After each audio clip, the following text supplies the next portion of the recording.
시간이 되었으므로 4월 17일 부활주일 예배를 하나님께 드리겠습니다. 묵상 기도하시겠습니다.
할렐루야. 여호와께 감사하라. 그는 선하시며 그 인자하심이 영원하미로다. 하나님 아버지 감사합니다. 오늘 또 특별히 우리 주님께서 죽음 가운데 부활하신 부활주일 예배로 기념하며 축하하며 하나님 앞에 예배자로 나왔습니다. 이곳에 함께하여 주시고 영광 받아 주시옵소서. 아멘. 예수님 이름으로 기도드리옵나이다. 아멘. 모두 잘 일어나셔서 개회 찬송 예배합니다를 드리겠습니다.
사도신경으로 신앙 고백하시겠습니다. 전능하사 천지를 만드신 하나님 아버지를 내가 믿사오며 그의 아들 우리 주 예수 그리스도를 믿사오니 이는 성령을 잉태하사 동정녀 마리아에게 나시고 본디오 빌라도에게 고난을 받으사 십자가에 못 박혀 죽으시고 장사한 뒤 사흘 만에 죽은 자 가운데서 다시 살아나시며 하늘에 오르사 전능하신 하나님 우편에 앉아 계시다가 저희로서 산 자와 죽은 자를 심판하러 오시리라. 성령을 믿사오며 거룩한 공예와 성령과 서로 교통하는 것과 죄를 사하여 주시는 것과 몸이 다시 사는 것과 영원히 사는 것을 믿사옵나이다. 아멘. 성시교도 133번 부활절 1번을 교독하겠습니다. 하나님께서 그를 사망의 고통에서 풀어 살리셨으니 이는 그가 사망에 매여 있을 수 없었습니다. 우리 주 예수 그리스도로 말미암아 우리에게 승리를 주시는 하나님께 감사하노니 그러므로 내 사랑하는 형제들아 견실하며 흔들리지 말고 항상 주의 일에 더욱 힘쓰는 자들이 되라. 이 말을 할 때에 예수께서 친히 그들 가운데 서서 이르시되 너희에게 평강이 있을지어다 하시니 그들이 놀라고 무서워하여 그 보는 것을 영으로 생각하는지라. 예수께서 이르시되 어찌하여 두려워하며 어찌하여 마음에 의심이 일어나느냐. 내 손과 발을 보고 나인 줄 알라. 또 나를 만져보라. 영은 살과 뼈가 없으되 너희 보는 바와 같이 나는 있느니라. 그러나 이제 그리스도께서 죽은 자 가운데서 다시 살아나사 전하는 자들의 첫 열매가 되셨도다. 예수께서 이르시되 나는 부활이요 생명이니 나를 믿는 자는 죽어도 살겠고 무릇 살아서 나를 믿는 자는 영원히 죽지 아니하리니 이것을 내가 믿느냐. 이르되 주여 그러하나이다. 주는 그리스도시요 세상에 계시는 하나님의 아들이신 줄 내가 믿나이다. 아멘. 네, 모두 자리에 앉으셔서 예배 찬송 161장을 부르겠습니다.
예배기도 김양수 장로님께서 하시겠습니다. 기도하시겠습니다. 우주 만물을 창조하시고 역사를 주관하시는 만군의 주 여호와 하나님 아버지, 거룩한 주일을 맞이하여 주님 전에 나와 예배를 드릴 수 있도록 인도하여 주시니 감사합니다.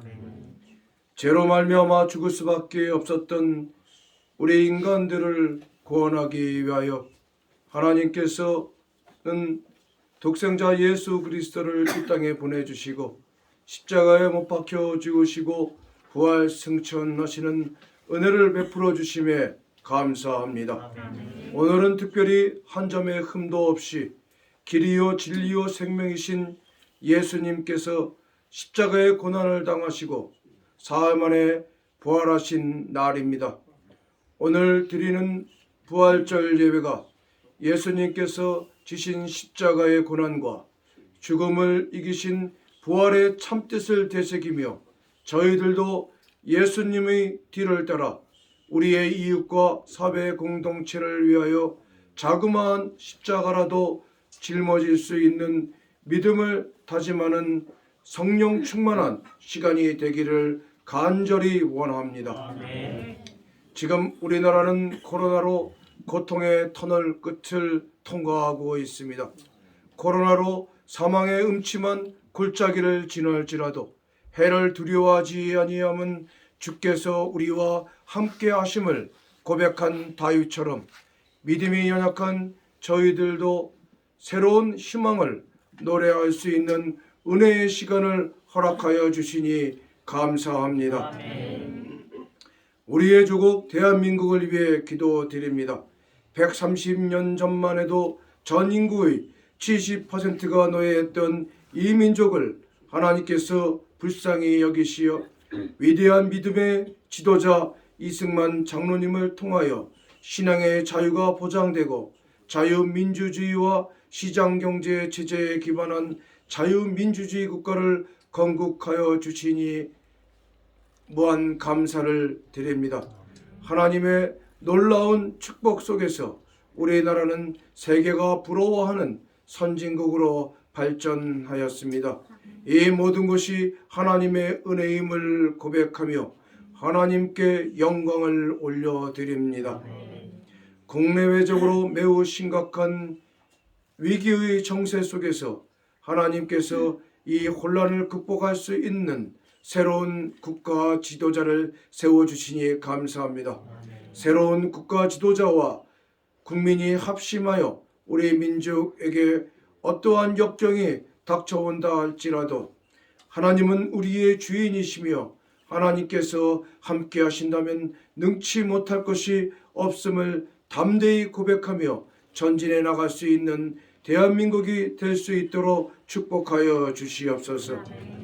이 땅의 6.25의 폐허 속에서 고통받던 시각장애인들을 위해 교육과 복지, 재활의 신앙 공동체를 한신경 권사님을 통하여 세워주시고 온갖 어려움 속에서도 발전의 발전을 거듭하여 우리나라를 대표하는 시각장애인 재단으로 자리매김할 수 있도록 은혜 내려주시니 감사합니다. 특별히 전국 방방곡곡 세계를 누비며 하나님의 영광을 드러내는 연주활동을 하는 한빈예술단을 위해 기도드립니다. 대내외적으로 어려움이 많이 있지만 이 어려움을 슬기롭게 극복할 수 있도록 인도하여 주시옵고 하나님의 영광을 온누리에 전하는 하나님의 도구로 영원히 존속할 수 있도록 축복하여 주시옵소서. 오는 4월 29일 최다곡 최다시간 안보 연주로 기네스 기록에 도전합니다. 한빈예술단 전 단원들과 10대들에게 하나님께서 놀라운 은총으로 함께 하시어 성공적인 도전으로 하나님께 영광을 올려드릴 수 있도록 축복하여 주시옵소서. 교회를 섬기시는 목사님과 전도사님께 여기간의 강건함을 허락하여 주시옵고 특별히 금강 목사님께서 말씀을 전하실 때에 성령님께서 함께 하시어 은혜의 말씀으로 감동의 예배가 될 수 있도록 인도하여 주시옵소서. 교회를 지켜가시는 진동승 목사님과 장로님으로부터 어일인 서연이 이르기까지 모든 성도님들을 축복하여 주시옵고 각자 예배에 들고 나오는 기도의 제목들이 있습니다. 저희들은 잘 알지 못하오나 하나님께서는 모든 것을 알고 계시오니 이들의 간구에 응답하여 주시어 놀라운 기도의 기적이 일어날 수 있도록 축복하여 주시옵소서. 예배를 위해 수고하는 모든 손길들 위해 하나님께서 10배 100배 축복하여 주시옵고 예배의 시종을 주님께 의탁하옵고 이 모든 말씀 우리 주 예수 그리스도 이름으로 기도드립니다. 아멘. 너의 필요한 만국 모두 하시는 하나님 들어주신다. 너의 기도를 늘 함께하여 주신다.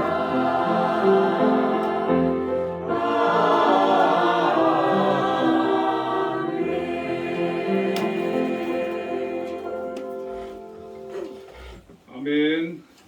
오늘 우리에게 주시는 하나님의 말씀을 보겠습니다. 고린도전서 15장 3절부터 8절까지 말씀, 3절부터 8절까지 말씀을 우리 함께 읽도록 하겠습니다.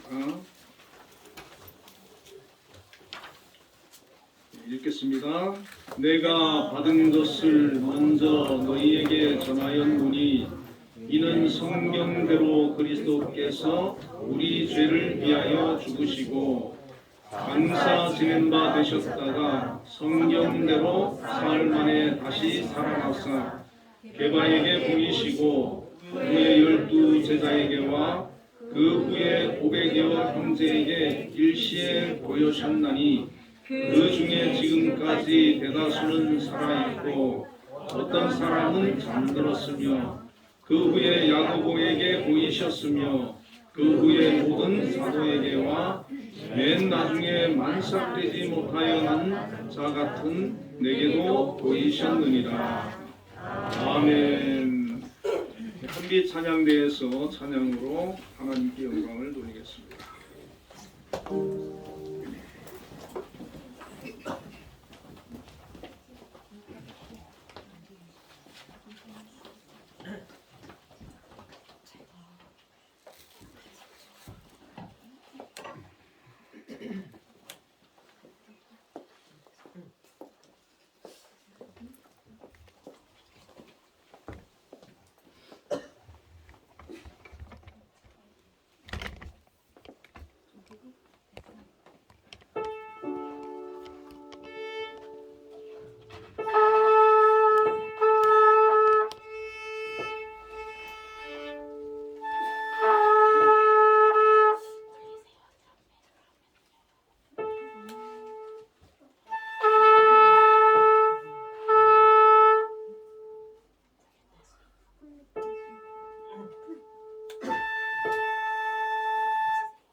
함께 영광의 박수로 올려드리겠습니다. 확실히 부활주일이라 좀 다릅니다. 우리 장로님 기도도 너무 은혜스럽고 너무 참 귀한 또 기도 감사하고요. 오늘 우리 또 한빛 찬양대가 처음에 무반주로 그죠? 아카펠라인가요? 뭐 무반주로 하시다가 또 악기 3중주로 비올라, 플룻, 트럼펫이죠? 네, 너무 아름답습니다. 또 함께 이렇게 우리 찬양단과 같이 찬양하니까 악기가 있으니까 또 더 은혜되고 좋은 것 같습니다. 특별히 아까 우리 장로님께서 기도하셨지만 우리 4월 29일 우리 한민예술단이 기네스 세계 최고 기록에 도전을 한다고 합니다.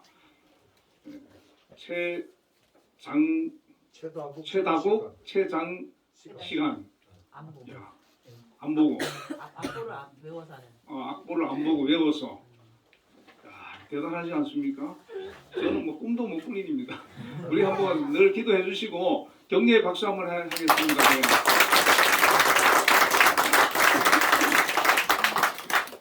꼭 기네스북에 등재되기를 주의 이름으로 축원합니다. 우리 옆에 분들과 인사를 한번 나누겠습니다. 주님께서 부활하셨습니다.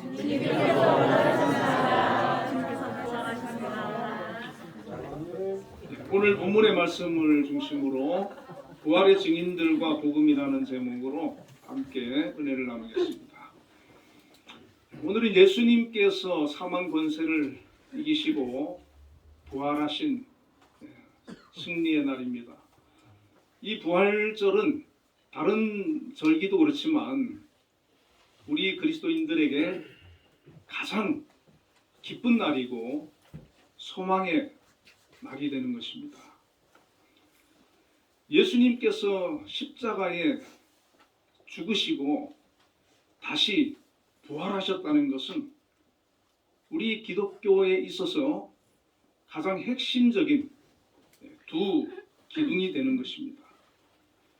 예수님의 죽으심과 부활은 예수님께서 메시아이시고 하나님의 아들이시고 우리의 죄를 대속하셨음을 확증하는 그런 사건이 되는 것입니다.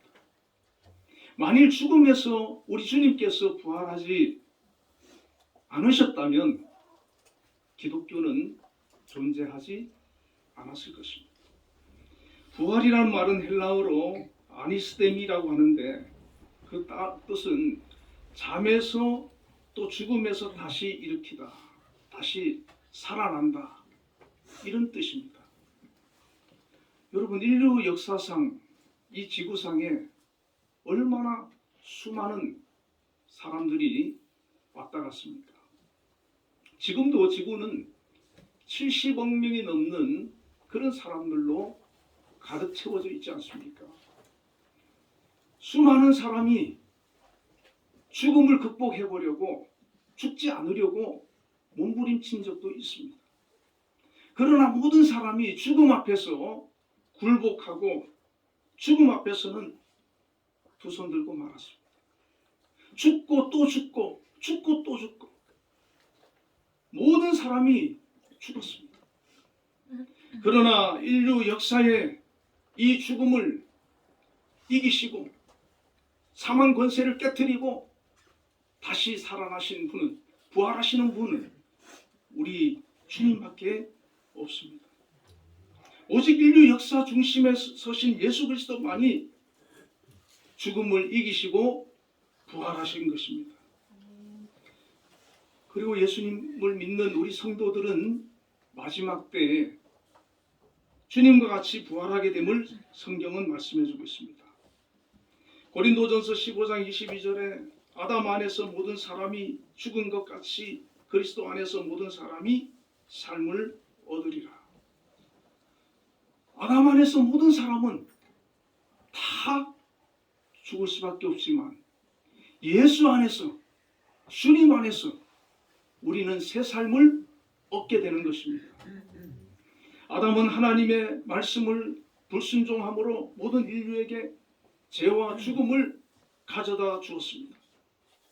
그러나 예수님께서 이곳에 오셔서 인류의 죄를 대속해 주셨고 그 죽음에서 부활하심으로 말미암아 믿는 자들에게 죄사함과 구원과 생명을 주신 것입니다. 이 사실이 믿어진다면, 이 사실이 내 것이 된다면 얼마나 기쁘고 얼마나 소망적이고 얼마나 감사한 일이겠습니까? 여러분은 믿으시죠? 예수님의 부활을 믿으시고 우리가 부활할 것을 믿으시죠? 아멘. 이거 믿어야 됩니다. 우리가 예수님 믿어도 글쎄요 부활은 못 믿겠네요. 그러면 안 되는 거예요. 그런데 세상에는 많은 사람들이 이 부활을 믿지를 못하고 있지 않습니까? 심지어 교인들 가운데에도 부활을 믿지 못하는 사람들이 있습니다. 바울 사도가 고린도전서 15장에서 부활에 관한 설명을 자세히 하게 된 이유가 있는데 고린도전서 15장 12절에 보면 그리스도께서 죽은 자 가운데서 다시 살아나셨다 전파되었거늘 너희 중에서 어떤 사람들은 어찌하여 죽은 자 가운데서 부활이 없다 하느냐라고 책망을 합니다. 이 고린도 전서는 바울 사도가 고린도 교회에 고린도 성도들에게 보낸 서신 아니겠습니까?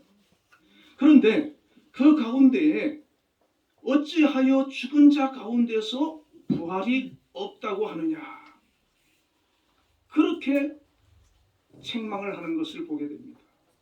이 말은 무엇을 말하겠습니까? 그 교회에 부활을 믿지 않는 그런 성도들이 있었다는 것입니다. 고린도는 아테네와 함께 그리스에서 아주 영향력 있는 도시였습니다. 당시에 그리스도 헬라 문화와 헬라 철학의 중심되는 그런 도시였습니다. 당시 헬라 철학에는 두 흐름이 있었는데 에피큐리언과 스토아 학파입니다.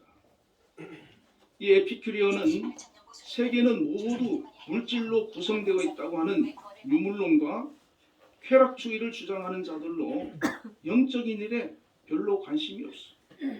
영혼에 대해서, 구원에 대해서, 영생에 대해서 관심 없는 그저 이 세상에서 잘 살면 되지. 그렇게 생각하는 하나의 철학이었습니다.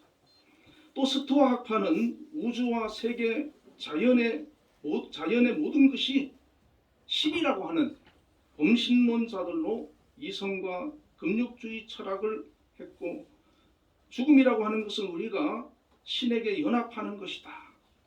그렇게 주장을 했습니다.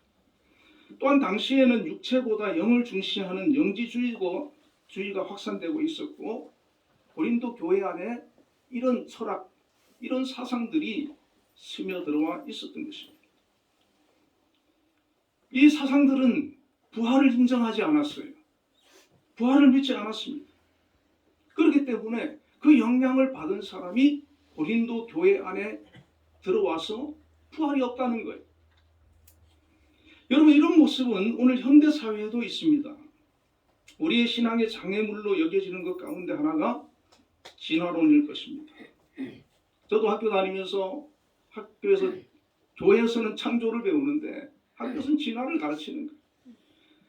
진화론은 다윈을 비롯한 다수의 과학자들이 모든 생물들이 무기물에서 우연히 단백질을 형성하고 단백질에서 우연히 원시 생명이 탄생하게 되었고 각종 동식물로 진화되었다고 주장을 하는 것이죠. 지구에 동식물이 한 150만 종이 된다 그럽니다. 그걸 과연 진화로 설명을 할 수 있는 것이겠습니까? 또 다른 진화론자인 고생물학자 스티븐 제이 굴드는 다윈의 이론을 비판을 했습니다. 진화는 연속적으로 일어나야 하는데 화석을 보면 종과 종 사이의 중간 형태가 전혀 없다는 것입니다. 그리고 그는 진화가 다윈의 주장처럼 서서히 진화된 것이 아니라 어떤 이유인지 모르지만 급작스럽게 진화된 것이 아니냐, 이렇게 주장을 했던 것입니다. 그런데 지금은 진화론자들이 무슨 얘기를 하냐면은 무슨 이유인지 모르지만 지금은 진화가 멈췄다, 이렇게 주장을 또 한다는 겁니다. 여러분, 그 주장들을 어떻게 받아들일 수가 있겠습니까? 여러분, 성경은 만물을 창조하신 분이 계시는데 그분이 하나님이심을 말씀해주고 있습니다. 창세기 1장 1절에 태초에 하나님이 천지를 창조하시니라. 로마서 1장 20절에 창세로부터 그의 보이지 아니하는 것들, 곧 그의 영원하신 능력과 신성이 그가 만드신 만물에 분명히 보여 알려졌나니 그러므로 그들이 핑계하지 못할지니라. 하나님께서 만드신 이 세계, 이것이 바로 하나님이 계시다는 증거라는 겁니다. 이 세상을 통해서 창조주 하나님이 계시다는 것을 보여주신 거라는 것입니다. 우리가 이 세상을 보면서 하나님을 볼 수 있어야 된다는 것입니다. 성경의 하나님은 스스로 존재하시며 알파와 오메가의 하나님이십니다. 전에도 계셨고 이제도 계시며 영원히 살아계시는 하나님이십니다. 하나님의 창조 작품이 얼마나 많습니까? 그 중에 하나만 제가 예를 들어 보겠습니다. 시편 19편 1절에 하늘들이 하늘의 영광을 선포하고 창공이 그의 손으로 하신 일을 나타내시는도다. 하늘들이 하늘의 영광을 선포한다는 거예요. 창공이 그의 손으로 하신 일을 나타내셨다는 거예요. 여러분, 이 우주와 태양계와 지구를 보십시오. 여러분, 태양이 가만히 멈춰 있습니까? 아니면 움직이고 있습니까? 태양은 시속 72,000km로 우주를 날아가고 있습니다. 지구는 그 태양을 다른 행성들과 함께 따라가며 돌며 따라가고 있습니다. 여러분, 자전이라고 하는 것은 지구가 하루에 한 바퀴 도는 거 아닙니까? 24시간 동안에. 그 속도가 1670km라는 거예요, 시속. 그리고 태양을 따라가며 날아가는 공전 속도가 1년에 그 태양을 한 바퀴 지구가 돌지 않습니까? 무려 107,218km라고 합니다. 여러분, 지구가 이게 지금 가만히 있는 게 아니라 움직이고 있잖아요. 비행기가 보통 한 1000km로 날아간다고 하는데 비행기 속도보다 무려 107배 빠르게 날아가고 있는 것입니다. 그런데 이 태양계 행성들끼리도 그 거리를 일정하게 유지하고 있습니다. 이 태양계의 모든 행성들의 공전과 자전의 속도가 너무나도 균일하고 정확한 거예요. 흐트러짐 없이. 창조주의 설계와 프로그래밍 없이는 도무지 설명이 되지 않는 부분입니다. 이 과학자들도 자기들이 과학으로 이 원리를 밝혀보려고 하지만 밝히지 못하고 있다는 거예요. 요즘은 기독교 신앙을 가진 과학자들이 많이 배출되고 있습니다. 그래서 미국과 우리나라에도 많이 기독교 신앙을 가진 과학자들이 배출되어서 창조 과학회를 만들어서 진화론을 조목조목 비판하고 성경의 창조가 진리임을 가르치고 있습니다. 제가 한 10여 년 전에 어느 목사님께서 창조를 강의하는 세미나를 제가 들은 적이 있거든요. 그때 보니까 학교에서 배웠던 그런 진화론이 너무나도 엉터리가 많은 거예요. 요즘에는 유튜브로 보면 창조과학회 김명현 교수의 강의들이 많이 올라와 있습니다. 저도 가끔 그것을 본 적이 있는데 그것을 보면은 참으로 세상은 진화론자들의 주장처럼 우연히 되어진 것이 아니라 하나님께서 계획하고 설계하고 지으신 것이라고 하는 것을 더욱 확신하게 되는 것입니다. 또 하나 우리가 불신자들이 쉽게 받아들이지 못하는 문제가 부활일 것입니다. 우리가 전도하다 보면 예수님께서 죽으셨다가 다시 살아나셨다라고 했을 때 그것을 그대로 쉽게 믿을 사람이 잘 없지 않습니까? 교회를 다녀도 그것이 믿어지는 데는 오랜 시간이 걸릴 수가 있습니다. 그러나 우리가 이 부활의 사건을 믿음으로 받아들일 때 그것이 참 신앙이 되어지는 것입니다. 고린도 교회도 부활을 의심하는 성도들이 있었기 때문에 바울이 그들을 위해서 고린도전서 15장을 할애해서 부활에 대해 자세히 설명을 해준 것입니다. 오늘 우리는 이 고린도전서 15장을 통해서 부활을 바울이 어떻게 설명하는지 살펴보려고 합니다. 먼저 부활의 증인들을 소개해주고 있습니다. 오늘 본문 3절에서 8절까지 부활의 증인들을 소개하고 있는데 3, 4절에 이렇게 말씀합니다. 내가 받은 것을 너희에게 전하였노니 이는 성경대로 그리스도께서 우리 죄를 위하여 죽으시고 장사 지낸 바 되셨다가 성경대로 사흘 만에 다시 살아나셨습니다. 바울 사도는 내가 받은 것을 너희에게 전한다는 거예요. 그 받은 것이 무엇입니까? 우리 주님께서 우리 죄를 위해 죽으셨고 장사 지낸 바 되셨다가 다시 사흘 만에 살아나셨다는 겁니다. 부활하셨다는 겁니다. 그렇습니다.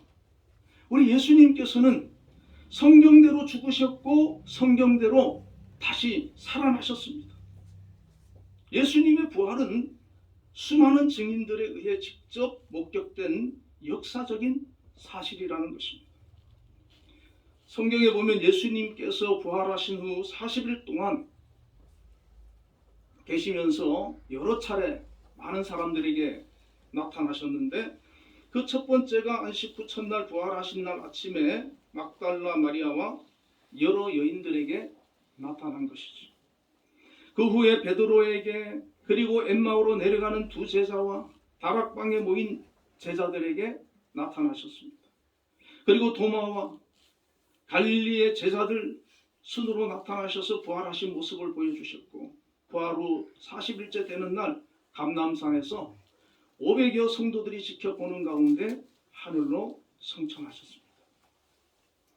오늘 본문 5절에서 8절에 보면 게바에게 보이시고 후에 12제자에게와 그 후에 500여 형제에게 일시에 보였나니 그 중에 지금까지 대다수는 살아있고 어떤 사람들은 잠들었으며 그 후에 야고보에게 보이셨으며 맨 나중에 만삭되지 못하여 난 자 같은 내게도 보이셨느니라 라고 말씀하고 있습니다.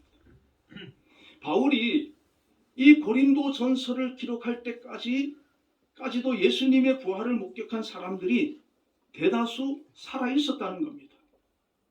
그 중에 지금까지 대다수는 살아 있고 여러분 제자들은 부활하신 주님을 만나기 전에는 어떠했습니까? 예수님을 통해서 이 세상에서 잘 되고 성공하려고 하는 그런 야망에 가득 찬 사람들이었습니다. 그것이 불가능하다는 것을 느꼈을 때 이 제자들은 다 예수님을 버리고 도망을 치고 숨었던 사람들이었습니다.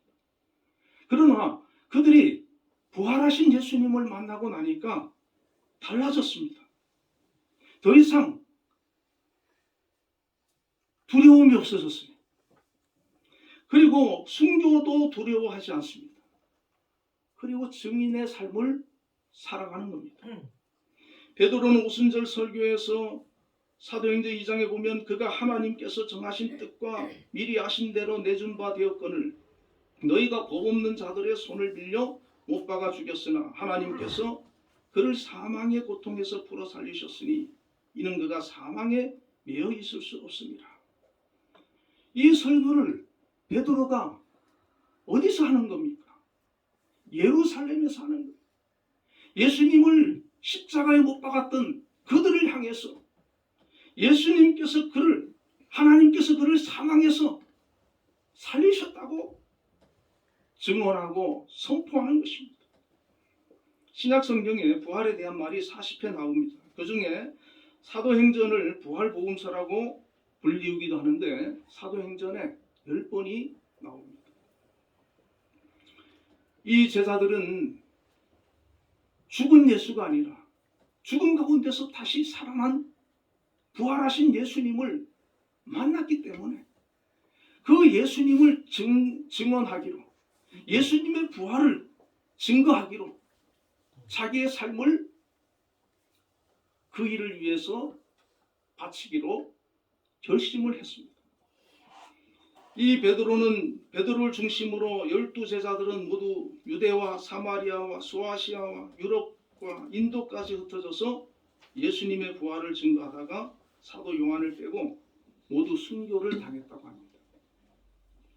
이들의 죽음은 결코 간단한 죽음이 아니었습니다. 어떤 제자는 돌에 맞아 죽고, 어떤 제자는 도끼에 찍혀 죽고, 어떤 제자는 성전 꼭대기에서 밀쳐 떨어져 죽고, 어떤 제자는 십자가에 거꾸로 달려 죽었습니다. 만일 예수님이 살아나지 않았다면, 예수님이 부활한 것이 진실이 아니라면 누가 거짓을 위해서 자기의 목숨을 그렇게 버릴 수 있겠습니까? 부활하지 않은 주님의 부활을 전하기 위해서 한평생 살며 목숨을 바칠 수 있겠습니까? 그들이 예수님의 부활을 목격했기 때문에, 다시 사신 예수님을 만났기 때문에, 그리고 부활의 의미와 가치를 알았기 때문에, 그 주님의 말씀, 약속을 믿었기 때문에, 나의 부활도 확신했기 때문에 그들은 자신의 생명을 주님의 부활을 증거하는 증인으로 살다가 그렇게 순교를 당하는 인생을 살았다는 것입니다. 지금도 수많은 사람들이 복음을 전하기 위해서 선교사들이나 목숨을 바쳐가면서 살아가고 있는 사람들이 있습니다. 그들이 왜 그러겠습니까? 돈을 많이 준다고 그렇게 가겠습니까? 부활이 있기 때문에, 부활의 소망이 있기 때문에, 여기에 생명이 있기 때문에 그 생명을 전하기 위해서, 그리고 그 생명을 전하는 것이 주님이 기뻐하시는 뜻임을 알기 때문에 그 길로 가는 겁니다. 우리는 성경에서 또 한 사람을 만날 수가 있습니다. 바로 사도 바울입니다. 수많은 증인들 가운데 바울은 매우 특별한 사람입니다. 여러분, 바울이 어떤 사람이었습니까? 이 바울은 초대교회를 가장 핍박하던 사람이었습니다. 바울로 이름을 개명하기 전에 그의 이름은 사울이었습니다. 그는 바리새파 유대인이었습니다. 스데반을 죽이는데 가장 앞장섰던 사람입니다. 예수의 부활은 진실이 아니고 제자들이 거짓말한다고 생각했기 때문에 예수 믿는 사람들은 다 잡아서 감옥에 가두거나 죽여야 된다고, 기독교를 아예 그냥 멸해야 된다고 그렇게 생각하고 그 일을 위해서 열심을 가장 내었던 사람이 바로 바울이었습니다. 사도행전 8장 3절에 사울이 교회를 잔멸할세 각 집에 들어가 남녀를 끌어다가 옥에 넘기니라. 한참 젊고 혈기왕성한 이 바울이 하여튼 교회를 참멸하기 위해 가지고, 예수 믿는 사람이 어디 있다고 하면은 사람들을 데려가서 잡아다가 감옥에 막 가두고 잔멸하는 이런 핍박을 했던 사람입니다. 이 사울은 이제 예루살렘에서 더 잡아들일 사람이 없는 거예요. 많은 사람들이 핍박을 피해 가지고 다른 도시로 떠나버렸습니다. 다메섹이라고 하는 도시에 예수 믿는 사람들이 많다고 하는 그 소식을 듣고는 다메섹을 또 쫓아가지 않습니까? 예수님께서도 이 바울을 봤을 때 가만두면 안 되겠다 싶으셨나 봐요. 여러분, 너무 막 극성을 떨면은 우리 주님께서 확 바꾸어서 그 사람을 하나님의 일꾼으로 쓰시는데, 너무 막 성격이 좀 그런 사람은 고단할 수가 있습니다. 이 바울이 길을 가는데 다메섹 가까이 이르자 호련히 하늘로부터 빛이 그를 둘러 비치며 사울아 사울아 내가 어찌하여 나를 박해하느냐. 주님께서 찾아오셔서 불렀어요. 사울이 대답합니다. 누구십니까? 예수님께서 나는 내가 박해하는 예수라. 얼마나 놀랐겠습니까? 제자들이 거짓말한다고 생각하고 분명히 예수가 십자가에 못 박아 죽은 걸 알고 있는데 어떻게 죽은 그가 살아난단 말이냐. 믿지 않고 인정하지 않고 그렇게 박해하던 그 바울이 다메섹 도상에서 예수님을 만난 거예요. 부활하신 예수님을 만난 거예요. 여러분, 혹시 부활이 믿어지지 않고 의심되는 분 있습니까? 이 바울처럼 부활하신 주님을 만나게 되시기를 주님의 이름으로 축원을 드립니다. 아멘. 그럴 만한 가치가 있지 않습니까? 이것은 영생의 문제고 구원의 문제고 부활의 문제인데, 내가 믿어지지 않는다고 해서 아니라고 없을 거라고 인정하지 않고 이 진리를 떠난다고 하는 것은 얼마나 어리석은 일이겠습니까? 끝까지 내가 성경이 믿어지지 않는다면 믿어질 때까지 우리가 성경을 읽어야 되고 주님을 찾고 만나야 되는 것입니다. 사울은 십자가에 죽은 줄로만 알았던 부활하신 예수님을 만나게 되었습니다. 더 이상 자기는 예수님을 부인할 수 없는 상태가 되었습니다. 이제 사울은 예수 믿는 사람을 핍박하던 자에서 증거하는 자로 바뀌게 되었습니다. 바울은 예수님의 부활을 증거하는 증인으로 열심히 최선을 다해 사는데, 지금 고린도 교인들 중에 이걸 믿지 못하는 사람들이 있는 거예요.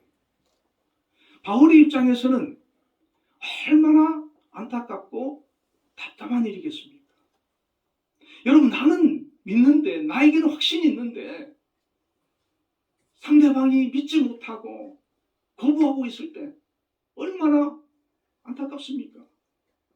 그래서 바울이 이렇게까지 얘기를 합니다. 17절에 보면 그리스도께서 다시 살아나신 일이 없으면 너희의 믿음도 헛되고 너희가 여전히 죄 가운데 있을 것이요. 바울이 전한 복음, 제자들이 전한 복음, 그리스도의 부활이 없다면 다 헛것이라는 거예요. 우리의 신앙도, 우리의 믿음도, 우리가 예수 믿는 것도, 우리가 죄사함 받은 것도 다 헛된 것이라는 거예요. 부활이 없는 기독교는 알맹이 없는 쭉정이만 남는 거라는 것입니다. 만일 우리가 지금 주일마다 교회 와서 예배드리고 하나님 말씀대로 살려고 믿음으로 경건하게 살려고 노력하는데, 만약에 부활이 없다 그러면 얼마나 허무하겠습니까? 또 15절에 또 우리가 하나님의 거짓 증인으로 발견되리니 그랬습니다. 만일 부활이 없다면 부활을 전한 사람들은 하나님의 거짓 증인이 되는 것입니다. 천하의 거짓말쟁이가 되는 겁니다. 바울은 바리새인으로 누구보다 철저히 율법을 지키고 경건하게 진실되게 하나님 말씀대로 살려고 했던 그런 사람인데, 그런 그가 부활하지도 않은 예수를 부활했다고 거짓 증거하면서 거짓말쟁이가 되어가지고 그렇게 한평생을 살겠습니까? 그리고 자기 목을 내놓겠습니까? 그럴 수 없는 일입니다. 또 19절에서는 이렇게 말합니다. 만일 그리스도 안에서 우리가 바라는 것이 다만 이 세상의 삶뿐이면 모든 사람 가운데 우리가 더욱 불쌍한 자이리라. 만약에 부활이 없다고 하면 바울이 생각할 때 내가 가장 불쌍한 사람이 된다는 거예요. 그렇게 부귀영화를 다 버리고 주님의 부활을 증언하면서 한평생 전도하고 복음 전하고 한평생 살다가 순교를 당하는 바울이었는데, 만약에 이 부활이 없다면, 이 세상이 끝이라면 이 세상에서 가장 불쌍한 사람이 바로 자기라는 거예요. 그리고 다른 부활을 증거하는 제자들이라는 거예요. 이 바울이 누구보다 똑똑한 사람 아닙니까?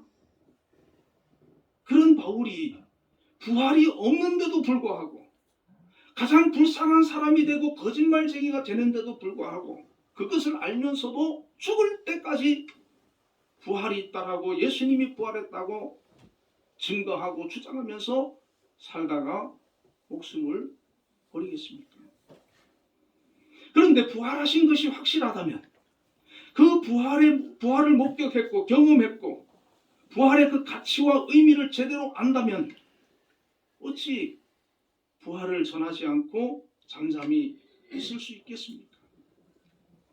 바울은 부활이 진실이고 부활의 소망이 주는 영광이 너무나 큰 것을 알았기에 세상의 부귀영화 다 버리고 복음을 위해 한평생 살면서 수많은 고난을 당하고 마지막에 기쁜 마음으로 목배임을 당하여 순교했던 것입니다. 인도의 성자라 불리는 썬다싱이 영국을 방문했을 때 많은 기자들이 물었다고 합니다. 당신의 나라 전통 종교인 힌두교를 버리고 기독교로 개종한 이유가 무엇입니까? 썬다싱은 이렇게 대답을 했다고 합니다. 죽었던 예수가 살아계시기 때문입니다. 할렐루야. 아멘. 주님은 부활하셨습니다. 그러면 그리스도의 부활은 우리에게 어떤 의미가 있는 것입니까? 예수님의 부활은 잠자는 자들의 첫 열매가 된다는 것입니다.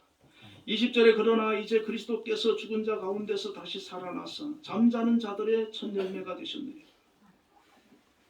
첫 열매가 되셨다는 것은 예수님께서 죽은 자에서 영원한 생명으로 부활하심으로 앞으로 우리에게 부활이 있음을 예시해 주신 것입니다. 예수님께서 죽음을 이기시고 사망에서 부활하셨던 것처럼 우리 그리스도인들도 주님처럼 부활하게 되고 영광스럽게 하나님의 나라에서 영원토록 살게 되는 그날이 반드시 온다는 것입니다. 21절 22절에는 사망이 한 사람으로 말미암았으니 죽은 자의 부활도 한 사람으로 말미암는도다. 사망 안에서 모든 사람이 죽은 것 같이 그리스도 안에서 모든 사람이 삶을 얻으리라. 사망이 모든 사람에게 오지 않습니까? 그런 것처럼 부활도 모든 사람에게 임하게 되는데, 바로 이 부활은 예수 안에서 부활되어야만이 그 부활이 진정한 가치가 있고 우리를 살리는 부활이 되는 것입니다. 예수 믿지 않는 사람도 마지막 때에는 부활됩니다. 그러나 그 부활은 심판의 부활이 되는 거예요. 저주의 부활이 되는 거예요. 예수 안에서 부활되어야 되는 것입니다. 예수께서 그리스도께서 행하시고 성취하신 구원 사역으로 인해 자격 없는 우리가 오직 하나님의 은혜로 구원받았다는 소식이 바로 복음인 것입니다. 부활하신 예수 그리스도 안에 있을 때, 그분을 나의 주님으로 영접할 때 우리에게 영원한 생명, 영생이 선물로 주어지는 것입니다. 우리의 궁극적 운명이 그리스도의 부활을 통하여 죽음에서 생명으로 바뀌게 되는 것입니다. 고린도전서 15장 52절 53절에 보면 보라 내가 너희에게 비밀을 말하노니 우리가 다 잠잘 것이 아니요 마지막 나팔의 순식간에 호련히 다 변화되리니 나팔 소리가 나면 죽은 자들이 썩지 아니할 것으로 다시 살아나고 우리도 변화되리라. 할렐루야. 아멘. 이것이 바로 복음입니다. 이것이 바로 부활에 대한 소망이고 약속입니다. 한빛교회 성도 여러분, 예수님께서 십자가의 죽으심으로 죄인된 우리가 구원을 받았고 부활하심으로 우리에게 부활의 소망이 되어주셨습니다. 오늘 우리는 그 부활하신 주님을 축하하며 또 함께 기념하며 이 자리에 예배 가운데 동참을 했습니다. 우리를 거룩한 백성으로 세우시기 위해 생명을 내어주신 예수 그리스도의 십자가의 죽으심과 부활을 우리는 날마다 기억해야 될 줄로 믿습니다. 오늘 김양수 장로님께서 기도하셨듯이 우리에게는 우리 주님께서는 인류의 죄를 대속하신 십자가의 죽음이 있다면 우리 각자에게도 저마다 크고 작은 십자가가 있는 줄로 압니다. 가정에서, 직장에서, 교회에서, 사회에서 그 십자가를 발견하고 그 십자가를 잘 감당하여 하나님을 기쁘시게 하고 마지막 부활 때에 주님 앞에 칭찬받는 저와 여러분이 되시기를 바랍니다. 특별히 아직까지도 우리 주변에 이 십자가의 죄사함과 부활의 소망을 알지 못하고 살아가는 사람이 있다면 그들에게 우리가 작은 증인이 되어야 될 줄로 믿습니다. 바울과 제자들은 자신의 생애를 바치고 자신들의 목숨까지 바치면서 이 복음을 전했지만 우리는 그렇게까지는 못한다 할지라도 우리도 작은 증인으로서 예수의 부활을 전하고 예수 안에 생명이 있고 예수 안에 영생이 있고 하나님의 놀라운 은혜가 있음을 우리가 증거하는 증인들이 다 되시기를 주님의 이름으로 축원을 드립니다. 하겠습니다. 하나님 아버지 은혜와 사랑을 감사합니다. 우리 죄를 사하시고 우리를 구원해 주시기 위해서 우리 주님께서 하늘 보좌를 버리시고 인간의 몸을 입으시고 이 땅에 오셔서 십자가에 죽기까지 희생해 주셨습니다. 그러나 죽음에서 우리 주님께서 다시 부활하심으로 말미암아 부활의 첫 열매가 되셨고 우리에게 소망이 되셨고 우리에게 부활이 있음을 증거해 주셨습니다. 제자들과 바울은 처음에는 이 사실을 몰랐지만 그들이 주님을 만나고 부활의 의미와 가치를 알고 난 이후에는 그의 삶들을 다하여서 목숨을 다하여서 이 부활의 증인으로 살아왔고 그들의 그 수고와 그들의 헌신으로 말미암아 오늘 우리에게까지 이 부활의 영광이 주어진 것을 저희들이 깨닫게 됩니다. 하나님 우리 주변에도 아직 이 부활을 알지 못하고 믿지 아니하고 살아가는 그런 사람들이 많이 있습니다. 그들 위하여 저희들이 작은 증인이 되어서 부활의 이 아버지 하나님 사실을 증거하는 증인이 되게 하여 주시옵소서. 우리의 가족들 중에 우리 주변에 많은 사람들이 우리로 인하여서 예수님을 만나게 해주시고 제사함을 받게 하여 주시고 부활의 소망을 가지고 함께 천국을 향하여 걸어갈 수 있는 귀한 은혜를 허락하여 주시옵소서. 예수님 이름으로 기도드리옵나이다. 아멘.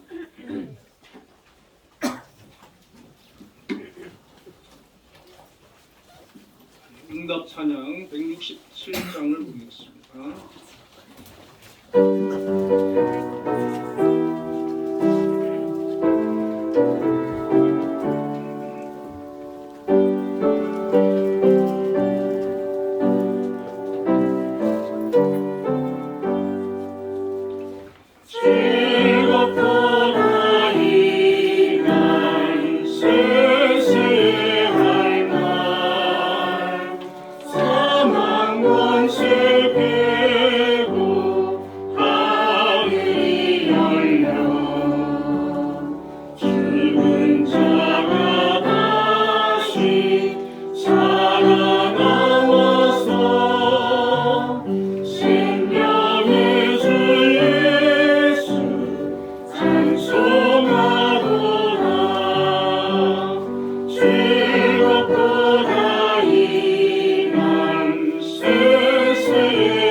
기도하겠습니다.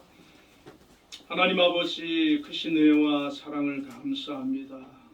오늘 부활 주일 맞이하여서 주님께서 부활하심을 축하하고 또 우리에게 베푸신 그 큰 사랑과 은혜와 놀라우신 긍휼하심을 저희들이 감사하는 마음을 가지고 주님 앞에 나와서 예배를 드리고 또 귀한 예물을 또 드렸습니다. 하나님 이 귀한 예물 드린 손길들을 기억해 주시옵소서. 11조를 구별하여 드린 손길들을 하나님 축복해 주시기를 원합니다. 아멘. 귀한 직장을 허락해 주신 하나님, 그곳에서 정말 변함없이 안정되게 일할 수 있도록 주님 붙들어 주시고 함께해 주시길 원합니다. 특별히 우리 한빛 재단을 하나님께서 세워주시고 오늘까지 함께해 주시며 특별히 김양수 장로님 세우셔서 하나님의 은혜 가운데 잘 인도해 주심을 감사합니다. 앞으로도 이 재단이 든든히 세워져 나가게 하여 주시고 더 많은 아버지 하나님 정말 하나님의 은혜가 이곳에 있게 하여 주시고 우리 성도들이 한빛재단을 통해서 안정된 직장 생활을 해나가는 데 부족함이 없도록 지켜주시기를 원하옵나이다. 각 기관도 함께 해주셔서 정말 세우신 기관장님들과 모든 직분자들 사명 잘 감당할 수 있도록 지켜주시고 항상 아버지 하나님 안정과 또 형통함으로 인도하여 주시기를 원합니다. 특별히 4월 29일 우리 한민예술단이 기네스 세계 기록에 도전을 하게 됩니다. 이 일을 위하여서 최선을 다하여 열심히 준비하고 있는 줄 압니다. 하나님 함께 해주셔서 실수하지 않게 하여 주시고 준비한 것을 100% 실력을 잘 발휘하여서 좋은 결과가 있게 하여 주시고 정말 세계 아버지 하나님 모든 나라의 귀감이 되는 한민예술단이 되게 하여 주시고 정말 예술단을 통하여서 하나님 큰 영광 받아 주시기를 원합니다. 거룩하신 아버지 하나님 또한 부활주일 감사 헌금과 감사 예물을 드린 손길들도 있사오니 하나님 기뻐 받아주시고 그 마음에 주님의 부활이 하나님 임하기를 원합니다. 바울이 주님을 만나고 아버지 변화되었던 것처럼 우리의 심령이 새로워지고 부활의 소망을 가지고 확고한 믿음을 가지고 아버지 하나님 남은 생의 믿음으로 승리하며 살아가는 저희들 다 되게 하여 주시옵소서. 각 가정과 자녀들 또 하는 모든 일에도 복을 주시고 걸음걸음을 지켜주시며 영육간의 강건함으로 함께하여 주시옵소서. 오주정 헌금을 드렸사오니 하나님 받아주시고 한 주간도 지키시며 동행하여 주시며 정말 주님을 의지하며 믿음으로 승리하는 삶이 되도록 역사하여 주옵소서. 예수님 이름으로 감사하며 기도드리옵나이다. 아멘. 네, 오늘은 부활 주일입니다. 우리 다시 한번 옆에 분들과 인사할까요? 네, 부활을 축하합시다. 부활을 축하합시다. 네, 감사합니다. 너무 감사하지 않습니까? 부활절. 네, 우리 모두 일어나셔서 635장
시험에 그게 하시고 악에서 구원하소서.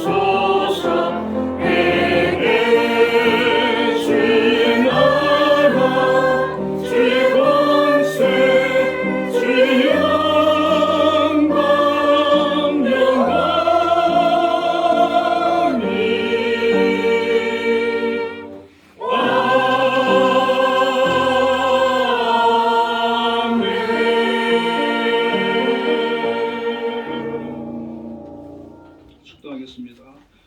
여호와는 그의 얼굴을 내게 비추사 은혜 베푸시기를 원하며 여호와는 그 얼굴을 내게로 향하여 드사 평강 주시기를 원하노라. 아멘. 지금은 우리 주 예수 그리스도의 크신 은혜와 하나님의 극진하신 사랑과 성령님의 교통하심이 부활주의를 맞이하여 함께 주님의 부활을 기뻐하며 축하하는 우리 모든 한빛교회 성도들 위해 지금으로부터 영원까지 함께 계시기를 축원하옵나이다. 아멘.